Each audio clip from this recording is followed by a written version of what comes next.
Fine, then just do it already. Ethan's voice boomed from the kitchen into the living room, where I sat going through last week's expenses. Do what? I fired back, not looking up. You should transfer the money to her account. You know she's struggling. You gave her almost everything, didn't you? I closed my laptop, exhaling sharply. I don't think that's necessary, he said, his tone ice cold. He walked into the room, hand running through his messy hair. You're really cold-hearted, you know that? I flicked my eyes to him, challenging him silently. He didn't respond, just shook his head and walked away, leaving the tension in the air. The past few years of our marriage had been smooth. Ethan managed a bustling local cafe. I worked as a software developer. Our routines were mundane but comforting, until yesterday. It all started when our doorbell buzzed while we were having dinner. Ethan went to answer it, and I heard a woman's voice, shaky but familiar. Moments later, Ethan walked into the dining room, his sister Lindsay trailing behind. Rachel, this is Lindsay, Ethan said softly, barely able to look me in the eye. She needs a place to stay for a while. Lindsay, whom I had only heard about in passing, stood there looking much older than her 35 years. Her eyes darted around, never settling on anything for too long. She held onto a large duffel bag, knuckles white from the grip. I forced a smile. Of course, Lindsay, make yourself comfortable. Hours later, Ethan and Lindsay were talking in the kitchen while I sat stiffly on the couch, pretending to watch a show. Their voices were hushed, but I could catch bits and pieces. Something about financial distress, emotional burnout. None of it felt right. So, how long do you think she's staying? I asked Ethan as we got ready for bed. Not sure, he responded, his voice tired. Just until she gets back on her feet. I nodded, turning off the bedside lamp. Something gnawed at me, a sense of unease I couldn't shake off. The next morning, our usual routine was disrupted. Lindsay was already in the kitchen, making herself at home. Good morning, Rachel, she greeted with an unsettlingly cheerful tone. Morning, Lindsay, I replied, putting on a neutral mask. I grabbed my coffee and headed to my office, giving Ethan a quick peck on the cheek. See you tonight. Work was my solace. The lines of code calmed my racing thoughts, but Lindsay's sudden appearance crept in now and then. Every time I tried to focus, the image of her standing limply at our doorstep popped into my mind. When I returned home, I found Ethan and Lindsay laughing over some old stories. They didn't notice me come in. The scent of dinner wafted through the air, but I felt no appetite. Anything I need to know about your sister's return? I asked Ethan later that night. He sighed heavily. Lindsay's been through a lot, job losses, a rough divorce. She just needs time. But why now? I pressed. Why not reach out sooner? Rachel, please, he almost pleaded. Just give her a chance. I closed my eyes, biting my lip. There was more to Lindsay's story, more than Ethan wanted to admit. I decided to keep a close eye on her. For now, I would play the supportive wife, but I knew I'd need to dig deeper. Lindsay was a storm brewing, and I could sense that she would disrupt the calm we had built. Over the next few days, my discomfort about Lindsay's presence only grew. Ethan's sister settled in like she had never left. I observed, my senses tuned to each interaction, every little change in the atmosphere of our home. Tensions were already simmering beneath the surface.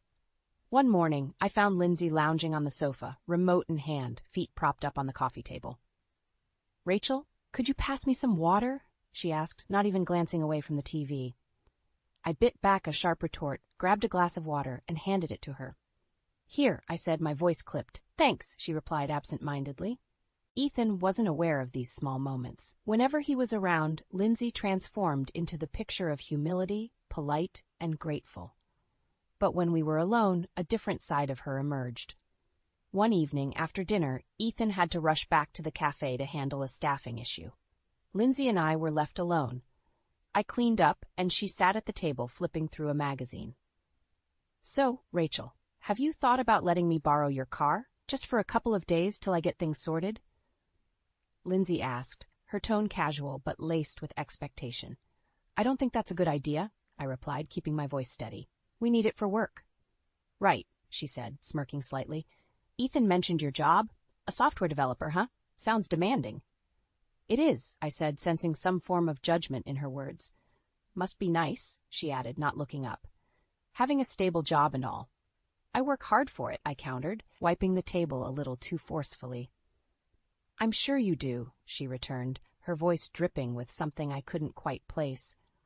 Just don't be too harsh on Ethan. He's always been a bit naive, you know. My hands froze, but I didn't rise to the bait. I finished my task in silence, leaving her still seated at the table. That night, as Ethan and I climbed into bed, I could feel the invisible weight of an impending storm. Another argument flared between Ethan and me a few days later. Lindsay needs our support, he insisted, his patience wearing thin. It's not about support, I argued back.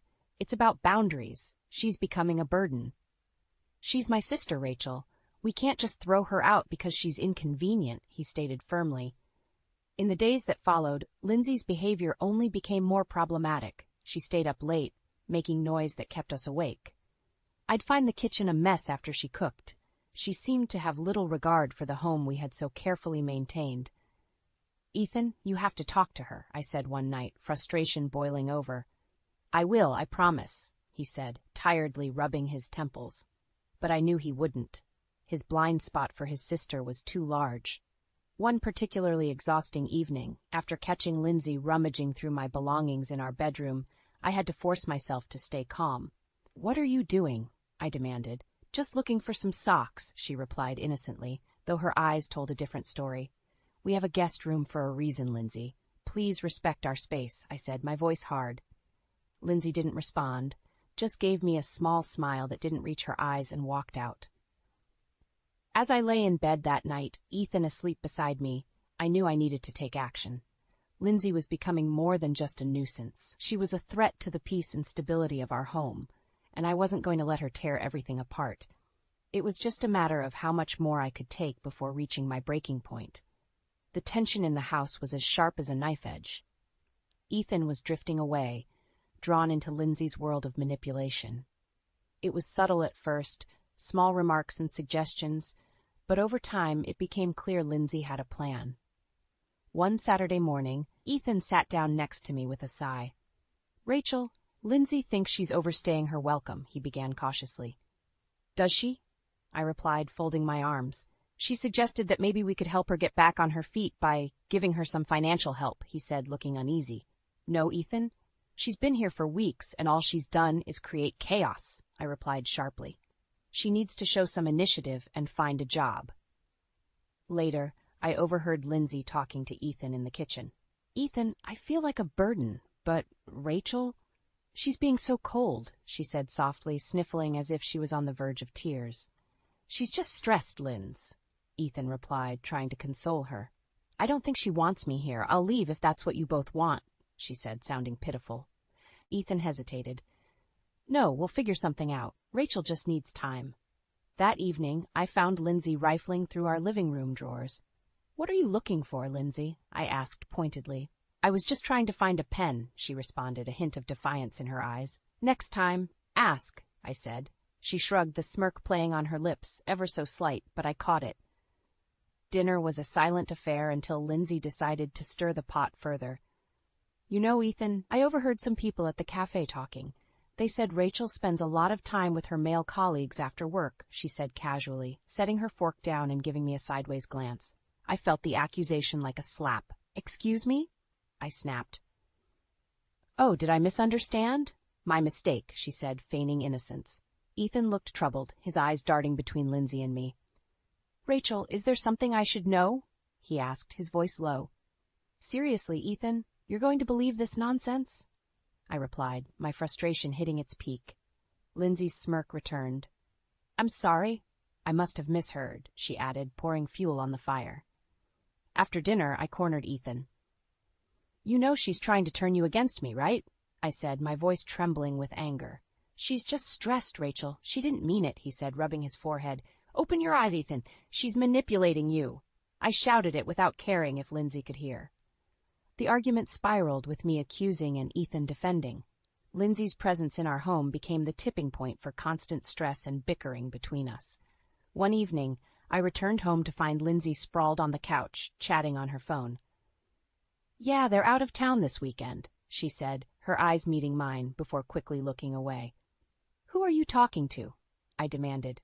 She ended the call abruptly. Just a friend, she said, standing up. Just a friend? Or are you making plans behind our backs? I shot back. Calm down, Rachel. It's nothing, she replied, but there was a knowing glint in her eyes. That night, as I tried to sleep beside an oblivious Ethan, I knew I was reaching my limit.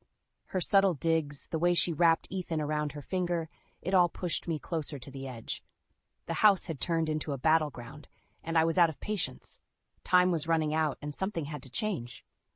I couldn't sit back and let Lindsay poison our lives any longer. It was time to take control before she destroyed everything we had built. The breaking point came faster than I expected. I came home to find Lindsay seated at the dining table, Ethan nowhere in sight. She looked up with a sly smile. "Rachel, you're home early," she said, her voice tinged with mock surprise. Before I could respond, she added, "I was hoping we could talk." I dropped my bag, feeling the tension coil in my stomach. "What's there to talk about, Lindsay?" She leaned back, folding her arms. "I need money," she said bluntly. "A lot of it. I have debts that won't go away on their own." I stared at her, disbelief and rage mingling. "How much are you talking about?" 10,000 should do, she replied, her tone casual. "I promise I'll pay you back once I'm on my feet." "No way," I said, shaking my head. "That's out of the question." Lindsay's face hardened. "Ethan will do it if you won't," she said, eyes narrowing. "And what makes you think he'll go behind my back?" I challenged. She shrugged. "You'd be surprised what a brother would do for his sister." At that moment, Ethan walked in, holding groceries. He looked between us, sensing the hostility. "What's going on?" "Lindsay wants $10,000, I said, not taking my eyes off her. Ethan's face went pale. "That's a lot of money, Linz." "I need it, Ethan. Desperately," Lindsay pleaded, turning her gaze on him with those manipulative eyes. "Would you really leave me stranded?" "Ethan, we can't. This has to stop," I said firmly. "We'll figure something out, Lindsay," he told her, avoiding my gaze. I felt a wave of fury. "Are you seriously considering this?" Lindsay turned to me, her voice dripping with venom. "You don't control him, Rachel." I grabbed my coat. "We'll talk about this later, Ethan. I need some air." I stormed out, my mind racing. As I walked, I knew something had to change. Lindsay was tearing us apart, and Ethan was blind to it. Later, Ethan and I confronted each other in the kitchen. "We can't keep going like this," I said, my voice raw. "She needs to leave." "Rachel, she's my sister," Ethan shouted, slamming his fist on the table. "I can't just abandon her." "Then maybe it's time to choose," I said quietly. "Her or us?" His eyes flashed with pain and indecision. "You can't be serious." "I'm dead serious, Ethan. She's destroying our marriage." That night, I began digging into Lindsay's past. I called a friend who worked in finance, asking for any information on Lindsay's dealings. The results were shocking. Lindsay had been involved in several financial scams, always slipping away before being caught. Armed with this evidence, I knew I had to confront Ethan. As we sat down the following evening, I laid out what I'd found. "I don't believe it," he said, shaking his head. "Lindsay wouldn't do this." "There's more," I pressed. "She's been manipulating you for years. Look at the pattern." Ethan looked at the papers, his face crumbling. "This can't be true." "It is," I said gently. "You need to see her for who she really is." Torn between his loyalty to his sister and the undeniable evidence before him, Ethan looked lost. "What do we do?" "We need to confront her," I said. "She can't stay here." Ethan nodded slowly, the weight of the truth settling in. We walked to the living room together, ready to face Lindsay and expose her deceit. This confrontation would be the turning point, one way or another. Ethan and I entered the living room, ready for the confrontation. Lindsay was scrolling through her phone, completely unaware of the storm about to crash down on her. "Lindsay, we need to talk," I said, my voice steady. Lindsay looked up, an eyebrow raised. "What's this about?" Ethan took a deep breath. "Rachel found something out. We need to discuss it." "About what?" she asked, her face an image of manufactured innocence. I stepped forward, handing her the documents. "Your financial history, the scams, the lies." Her eyes flicked over the pages. For a moment, her mask slipped, and fear flashed across her face. But she quickly recovered. "This is a misunderstanding. I can explain." "Enough, Lindsay," Ethan said, his voice breaking. "I've been defending you, but these facts don't lie." "You're really going to believe her over me?" Lindsay shot back, eyes narrowing. "Your own sister?" Ethan's face contorted with pain. "Why, Lindsay? Why did you do this? She dropped the documents and stood up, anger radiating from her. What choice did I have? You wouldn't understand. You've always had everything handed to you. That's not true, Ethan said, shaking his head. Lindsay's laugh was cold. Isn't it? Mom and Dad doted on you while I was left picking up the pieces. You owe me, Ethan. You owe me for all those years. No, Ethan said, with a newfound strength. I owe you nothing for your deceit. I stepped in. It's time for you to leave, Lindsay. You've overstayed your welcome and soured our home. You think you're so perfect, Lindsay spat, turning her fury on me. This isn't over. I held her gaze. Yes, it is. Pack your bags and leave. Ethan stood beside me, his resolve now hardened. She's right. It's time to go. Lindsay looked between us, realizing she had lost. She grabbed her bag, stuffing her belongings inside. You'll regret this, both of you, she said, her voice full of venom. We'll survive, Ethan replied, his voice steady. As she walked out the door, Lindsay turned one last time, her eyes flashing with hatred. I'll be back, she promised. Just go, I said, shutting the door behind her. The house felt lighter immediately, but the damage lingered in the air. Ethan slumped onto the couch, burying his face in his hands. How did it go so wrong? I sat beside him, placing a hand on his back. We'll get through this, I said softly. We'll rebuild. He looked up, eyes filled with remorse. I should have seen it. I'm so sorry, Rachel. We both missed the signs, I acknowledged, but now we move forward. The next days were difficult. We had to confront the fallout of Lindsay's stay and the rift it had caused. Ethan and I avoided deep conversations, focusing on mundane tasks and routines. One morning, as we sat in silence over breakfast, Ethan spoke up. I think we need help. Counseling, maybe. I looked at him, recognizing the sincerity in his eyes. I agree, I said. We can't heal this alone. Taking his hand, we made the decision to seek professional help. The road ahead wouldn't be easy, but we were committed to finding our way back to each other, repairing what Lindsay had tried to destroy. The therapist's office was a neutral haven, beige walls and soft lighting, creating a calming atmosphere. Dr. Sandra Green, our therapist, was a middle-aged woman with kind eyes and a steady demeanor. Ethan and I sat on the couch, feet almost touching but not quite. So what brings you both here today? Dr. Green asked, looking between us. Ethan took a deep breath. We need help. My sister Lindsay has caused a lot of turmoil in our marriage. We need to find a way to heal. Dr. Green nodded. Tell me about Lindsay and what happened. I shared the events of the past few weeks, from Lindsay's arrival to the discovery of her deceit. Dr. Green listened intently, making notes occasionally. When I finished, Ethan added, I feel guilty. I let her manipulate me, and it nearly ruined us. Dr. Green put down her pen. Let's focus on rebuilding trust. It's important to address the emotions you're both feeling. Through therapy sessions, we worked on our communication. We learned to express our feelings without anger and to listen without judgment.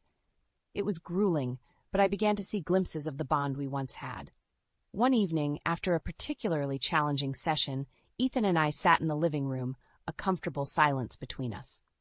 Thank you for sticking with this, he said quietly. I'm committed to us, Ethan. We can get through this, I replied, squeezing his hand. As the weeks passed, I found myself slowly letting go of the resentment I held towards Lindsay. However, one day, a phone call shattered our fragile peace. Ethan answered and immediately went pale. Lindsay, what do you want? He asked, his voice strained. I could hear her voice shrill and demanding through the phone. I need help, Ethan. I'm in trouble. Serious trouble. Ethan looked at me, conflicted. I shook my head firmly. No, Ethan. We can't go through this again. You heard Rachel. You can't drag us down anymore, he said into the phone. You can't do this to me, Lindsay screamed. I'm your sister. Lindsay, you need to sort out your own life. We're done, Ethan said, ending the call. He looked at me, anguish etched on his face. I feel terrible, but I know it's for the best. You did the right thing, I said, embracing him. She needs to learn to stand on her own. Days turned into weeks, and slowly our lives returned to a semblance of normal. Then, one evening, we received another call, this time from Ethan's old friend, Mark. Ethan, I hate to be the one to tell you, but Lindsay is in bad shape. She got mixed up with some dangerous people. Ethan's face went white. What do you mean? He asked, his voice trembling. She's been trying to con people and it backfired badly. She's looking for help, but honestly, I don't know how much anyone can do now. Ethan hung up the phone, sitting down heavily. This is what I was afraid of. I sat next to him. It's harsh, but Lindsay's choices led her here. We learned that Lindsay had been arrested, seeking help too late, entangled in a mess of her own making. Ethan and I watched, both saddened and relieved. As we continued our therapy, Dr. Green helped us focus on moving forward. You can't change the past, she said, but you can decide how it shapes your future. Ethan and I took her words to heart.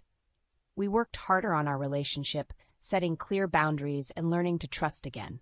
It wasn't easy, but with each passing day, we grew stronger. While Lindsay's downfall was tragic, it became a catalyst for understanding and growth in our marriage. Together, we faced the shadows of betrayal and began crafting a new chapter, one built on the lessons we'd learned and the resilience we discovered within ourselves. Ethan and I walked into Dr. Green's office for what felt like the 100th time. Today felt different. There was a heaviness, the knowledge that we were on the brink of a major decision. Rachel, Ethan, how are you both? Dr. Green asked, her warm smile suggesting she already knew the complexity of our feelings. Confused, conflicted, I admitted, but we're here to figure it out. Ethan nodded. We need clarity. Dr. Green put her pen down. Let's talk about what you need from each other moving forward. I took a deep breath. I need to feel safe in our relationship, Ethan. No more surprises, no more manipulations from outside influences. Ethan reached for my hand. And I need to know you're with me, Rachel, through thick and thin. I squeezed his hand. Always, if it means we can rebuild trust. Dr. Green nodded approvingly. It sounds like you're ready to make some difficult choices. What about Lindsay's influence? This was the moment. I turned to Ethan. Lindsay can't be a part of our lives if we're going to heal. She needs to seek professional help. Ethan swallowed hard. He looked at me, anguish clear on his face, but eventually nodded. It's what we have to do. That evening, back at home, Ethan made the call. It was short and definitive. Lindsay, this is how it has to be. You need to get professional help. We can't be involved anymore. I watched him hang up, feeling both relief and sorrow. I hope she gets the help she needs, Ethan said wearily, sinking into the couch. We did everything we could, I reassured him. As the days turned into weeks, we focused on healing. Every morning, I would catch Ethan looking reflective, but he would also smile more easily. One Saturday morning, Ethan suggested, let's go for a walk, just the two of us. We walked hand in hand through a nearby park, the crisp autumn air invigorating us. I missed this, I admitted.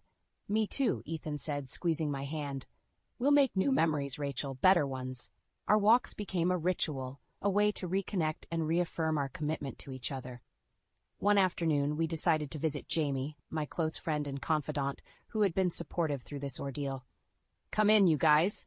Jamie greeted us warmly, leading us into her cozy living room. How are things? She asked, genuine concern in her eyes. We're taking it one day at a time, I said honestly. Jamie gave a knowing nod. You've both been through the ringer. It's good to see you're working on it. We spent the afternoon talking, laughing, and sharing stories. It was a relief to be with friends who supported our journey. Later, when we were home, Ethan looked at me, his eyes filled with determination. I want us to keep growing, Rachel. No more shadows. Agreed, I said, feeling the weight of his words. No more shadows. We continued our sessions with Dr. Green, each one bringing us closer and helping us rebuild. We learned to trust again, not just in each other, but in our future. Eventually, we felt strong enough to talk about the next steps. We should consider renewing our vows, Ethan suggested one day. A fresh start. I smiled at the idea. I think that's a wonderful idea. As we stood in front of a small group of friends and family, reaffirming our commitment, I felt the weight lift completely. We had faced betrayal, confronted our deepest fears, and come out stronger. To new beginnings we toasted, clinking our glasses together. In that moment, I knew that the shadows of betrayal had finally lifted, giving way to the bright promise of a future we would build together, free from the darkness of the past. The fresh start Ethan and I had hoped for was beginning to take shape. We focused on our healing, attending couples therapy regularly, and working on our communication. Each passing day brought us a little closer. One afternoon, as we were heading to our therapy session, Ethan's phone rang. It was his old friend, Mark, again. Ethan answered, his face growing tense as he listened. "What's going on?" I asked after he ended the call. "Lindsay's in deeper trouble," Ethan said, his voice heavy. "She tried to con someone, and they didn't take it well. She's in real danger, Rachel." I felt a pang of anger mixed with pity. "What are we supposed to do about it?" Ethan sighed. "I don't know, but we can't go back to that chaos. She needs to face the consequences." We went through our therapy session, trying to stay focused, but I could see the worry etched on Ethan's face. Dr. Green noticed it too. "Ethan, what's troubling you today?" she asked gently. "Lindsay's in trouble again," he admitted. "I feel guilty for cutting her off, but I also know we can't help her anymore." Dr. Green nodded empathetically. "It's natural to feel conflicted, but remember why you made that decision. You need to protect your own well-being." After the session, we walked in silence, each lost in our thoughts. "Do you think she'll ever change?" Ethan asked suddenly. "I hope so, for her sake," I replied, squeezing his hand. "But we've done all we can." A few days later, we received a call from the local police. Lindsay had been arrested again, this time for fraud. I watched as Ethan took the call, his face a mask of pain and resignation. "Thank you, officer," he said before hanging up. "Lindsay's being held on serious charges." I reached out, holding his hand. "We have to let her face the music, Ethan." "I know," he said, tears welling up, "but it hurts." Time passed, and Lindsay's troubles remained a distant shadow. Ethan and I continued to strengthen our bond, finding joy in the simple things we once took for granted. We decided to attend a couples retreat recommended by Dr. Green. "Welcome, everyone," the retreat facilitator greeted us warmly. "This weekend is about reconnecting, rebuilding trust, and finding joy in your partnership." We participated in exercises designed to foster communication and understanding. One activity involved writing letters to each other, expressing our hopes and fears. "Dear Ethan," I began, pouring my heart onto the paper. "I admire your strength and your willingness to fight for us. We've faced so much, but I believe in our future together." When we exchanged letters, I saw tears in Ethan's eyes. "Rachel, your words mean everything to me," he said, his voice thick with emotion. "Your letter is beautiful, Ethan," I replied, my own tears falling. By the end of the retreat, we felt more connected than ever. We stood on a hill overlooking a serene lake, holding hands as the sun set. "This feels like a new beginning," Ethan said softly. "It does," I agreed. "We've come so far." Back home, the weeks turned into months, our relationship growing stronger. We began planning future projects together, talking about travel, hobbies, and even starting a family someday. One evening, as we sat on the porch watching the stars, Ethan turned to me. "I never thought we'd make it through all of this," he admitted. "But we did," I said, smiling, "and we're stronger for it." We received one final piece of news about Lindsay. She had finally checked herself into a rehabilitation program, facing the reality of her actions.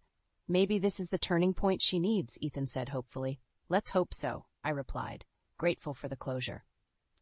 With each day, we moved forward, creating a future built on resilience and love. Together, we had weathered the storm, emerging stronger and ready for whatever lay ahead. As we looked toward the horizon, we knew that the shadows of betrayal had finally faded, leaving only the bright promise of new beginnings.